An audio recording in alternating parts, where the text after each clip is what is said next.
Ave Maria, frères et sœurs bien-aimés, que la paix de Dieu soit en vous. Votre serviteur, le Père Jean-Raphaël Mariton, nous dit: je suis encore avec vous aujourd'hui pour continuer notre cheminement à l'école des saints pour découvrir les merveilles de l'Eucharistie. Jésus dit dans la synagogue de Capharnaüm, dans l'évangile selon Saint Jean, chapitre 6, verset 57, « Qui mange ma chair et boit mon sang demeure en moi et moi en lui. » C'est avec ce thème que nous allons commencer notre méditation de ce jour. Et nous abordons ainsi la troisième partie de notre cheminement et nous parlerons de la communion, de la pureté de l'âme pour la Sainte Communion, l'action de grâce et chaque jour avec le Christ, et nous parlerons aussi de la communion spirituelle. Alors je vous invite à suivre attentivement ces méditations, cela vous aidera beaucoup dans votre vie de tous les jours. Alors, la Sainte Communion, sachons-le d'abord, c'est Jésus en moi.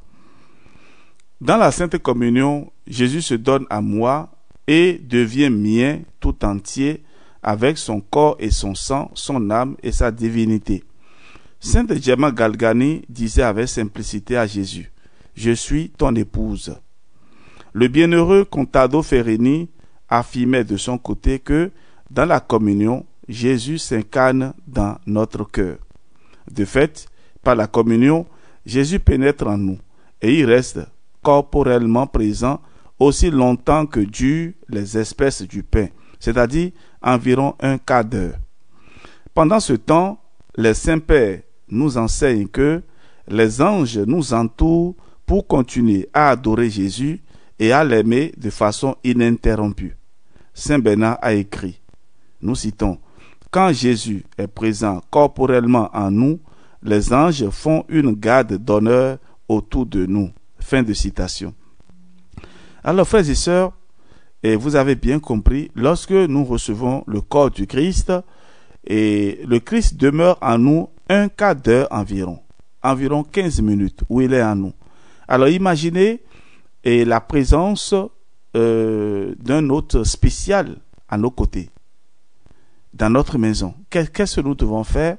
C'est de rester avec lui, converser avec lui, lui présenter si possible nos projets. Et c'est ce que nous devons faire. Alors, sans doute, pensons-nous très peu à la grandeur de chaque communion. Le pape Saint Pie X disait: « Si les anges pouvaient être envieux, ils nous envieraient la Sainte Communion. » Sainte Madeleine Sophie Bara l'appelait le paradis sur terre. Tous les saints, frères et sœurs, ont compris la merveille divine de la rencontre et de l'union avec Jésus Eucharistie pour être possédé par lui et le posséder. Celui qui mange ma chair et boit mon sang demeure en moi et moi en lui. Jean 6, 57. Sainte Gemma Galgani écrivait un jour: « C'est la nuit bientôt, nous serons demain matin. Jésus me possédera et moi je posséderai Jésus. » Oui, frères et sœurs, une union d'amour plus profonde et plus totale n'est pas possible. Lui en moi et moi en lui. L'un dans l'autre. Que pourrait-on désirer de plus? Saint Jean Chrysostome disait, nous citons: « Vous enviez cette femme qui eut la faveur de toucher le vêtement de Jésus, la pécheresse qui laissa couler ses larmes sur ses pieds, ces femmes de Galilée qui eurent le bonheur de le suivre au cours de ses voyages, les apôtres et les disciples avec lesquels il conversait familièrement, les foules qui écoutaient avec joie les paroles de grâce et de salut qui sortaient de sa bouche. Vous appelez heureux ceux qui le virent. Mais venez à l'autel et vous le verrez, le toucherez, lui donnerez de saints baisers. Vous pourrez le mouiller de vos larmes et vous le porterez en vous comme la très sainte Vierge Marie. » Fin de citation. C'était une pensée de Saint Jean Chrysostome. Voilà pourquoi, frères et sœurs, les saints ont désiré la Sainte Communion avec un amour poignant. Saint François d'Assise ou Sainte Catherine de Sienne Saint Pascal Baillon ou Sainte Véronique, Saint Gérard ou Sainte Marguerite Marie Alacoque, Saint Dominique Savio ou Sainte Germain Galgani. Oui, frères et sœurs, il est inutile de continuer, car il faudrait les citer tous. À Sainte Catherine de Sienne, par exemple, il arriva de rêver que le jour suivant, elle ne pourrait pas communier. La douleur qu'elle en ressentit fut tellement forte qu'elle était inconsolable. Quand elle s'éveilla le matin, son visage était mouillé par les larmes qu'elle avait versées durant son rêve.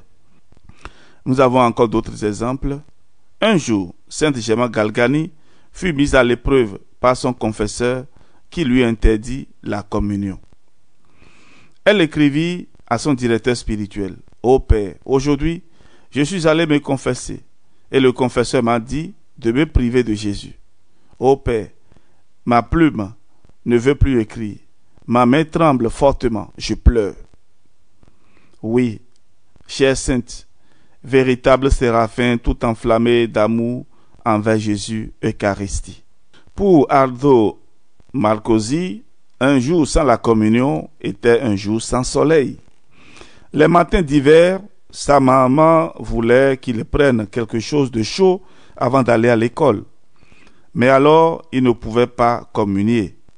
À cette époque, le jeûne obligatoire avant la communion commençait à minuit. Nous en avions déjà parlé. Aujourd'hui, il n'est que d'une heure. Le courageux garçon disait alors avec douleur à sa maman: « Maman, tu devras rendre compte à Dieu de la communion que tu ne me laisses pas recevoir. » Une autre fois, un de ses compagnons lui demanda s'il se sentait mal, parce qu'il semblait un peu triste. Aldo répondit: « Aujourd'hui pour moi, c'est une bien mauvaise journée, parce que je n'ai pas pu recevoir Jésus. » Vous voyez, frères et sœurs, l'ardent désir pour les saints de recevoir le Seigneur.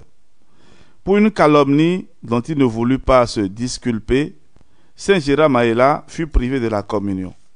Sa souffrance fut telle qu'un jour, il refusa d'aller servir la messe à un prêtre de passage, parce que, disait-il, en voyant Jésus hostie entre les mains du prêtre, je ne pourrais résister et la lui arracherai des mains. Quelle ardeur ne consumait pas cet admirable saint, mais aussi quel reproche pour nous qui avons peut-être la possibilité de communier chaque jour sans difficulté et ne le faisons pas. C'est le signe qui nous manque l'essentiel, l'amour. Peut-être sommes-nous tellement attirés par les plaisirs terrestres que nous ne pouvons plus goûter les douceurs célestes de l'union à Jésus hostie. À un jeune homme qui aimait les plaisirs de la chair, les bals, les divertissements, Saint Philippe Néri disait: « Mon fils, comment pourrais-tu goûter les parfums du paradis qui émanent du tabernacle ?» Les joies de l'Eucharistie, frères et sœurs, et les plaisirs des sens sont des choses qui sont opposées. Et l'homme charnel ne peut apprécier les choses spirituelles. C'est une sagesse qui vient de Dieu. Vous pouvez lire la première lettre de Saint Paul aux Corinthiens, chapitre 2, verset 14. Saint Philippe Néri, bien que gravement malade, était tellement désireux de recevoir l'Eucharistie qu'il communiait chaque jour. Et si on ne lui apportait pas le Christ de bon matin, il était dans tous ses états. Il ne pouvait se reposer. Il disait: « J'ai un tel désir de recevoir Jésus que je ne peux pas rester en paix tant que j'attends. » Oui, frères et sœurs, à notre époque, la même chose se produisait pour Padre Pio. Seule l'obéissance pouvait apaiser son attente de la célébration de la messe vers 4 heures ou 5 heures du matin. Vraiment, l'amour de Dieu est un feu dévorant. Chers amis, frères et sœurs bien-aimés, je voudrais m'arrêter là aujourd'hui, demandant au Seigneur de vous bénir et de vous donner la force d'aimer Jésus dans l'Eucharistie. Que le Seigneur soit votre joie. On se retrouve demain pour la suite.